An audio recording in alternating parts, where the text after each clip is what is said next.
నమస్కారం. Welcome to Radha's ప్రాచీన ప్రాంగణం. భక్త చరిత్రలు అనే శీర్షికలో భాగంగా మనం ధ్రువ చరిత్ర తెలుసుకుంటున్నామండి.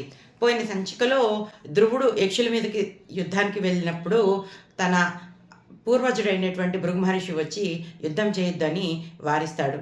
ఆ తర్వాత కుబేరుడు ప్రత్యక్షమవడం, ఇతనికి అనేక వరాలనిచ్చి మాయమవడం దాకా మనం తెలుసుకున్నామండి.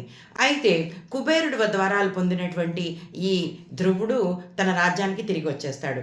66,000 సంవత్సరాల పాటు రాజ్యాన్ని ఏకఛత్రాధిపత్యంగా పరిపాలిస్తాడు.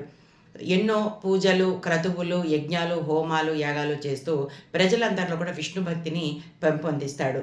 చాలా సుభిక్షంగా ఇతని రాజ్యాన్ని పరిపాలించిన తర్వాత తన కుమారుడికి రాజ్యభారాన్ని అప్పచెప్పి బద్రికావనానికి వెళ్ళిపోతాడు.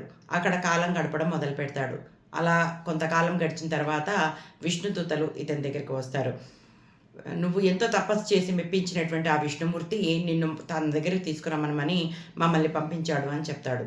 పుష్పక విమానం ఎక్కబోతున్న ధ్రువుడు కొంత బాధపడతాడు, తన తల్లిని విడిచి వెళ్తున్నాననే బాధతో. అప్పుడు విష్ణుదూతలు తమ తల్లి ముందు వరుసలో కూర్చుని ఉండడాన్ని చూపిస్తారు. ఆనందంగా ధ్రువుడు పుష్పక విమానాన్ని ఎక్కి విష్ణుపదం చేరుకుంటాడు. అతను ఉన్న ప్రదేశం అంతా కూడా ఎంతో కాంతిమయం అయిపోతుంది. ఈ ముల్లోకాలకి కూడా ఆ కాంతి ప్రసరింపచేసేదంతా అద్భుతమైన కాంతులతోటి ధ్రువుడు అక్కడ విష్ణుపదంలో ఉంటాడు. ఇప్పటికీ కూడా అక్కడ ధ్రువుడు ఉన్నాడు అని, ధ్రువ నక్షత్రం ఆకాశంలో ఉందని చెప్తూ ఉంటారు. ఇదండి ధ్రువ చరిత్ర.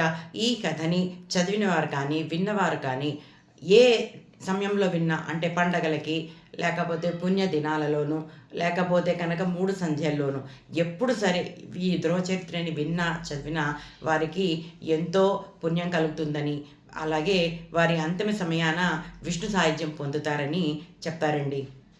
వచ్చే సంచికలో మరొక భక్తుడితో మేము ముందరకు వస్తాను. అంతవరకు సెలవు.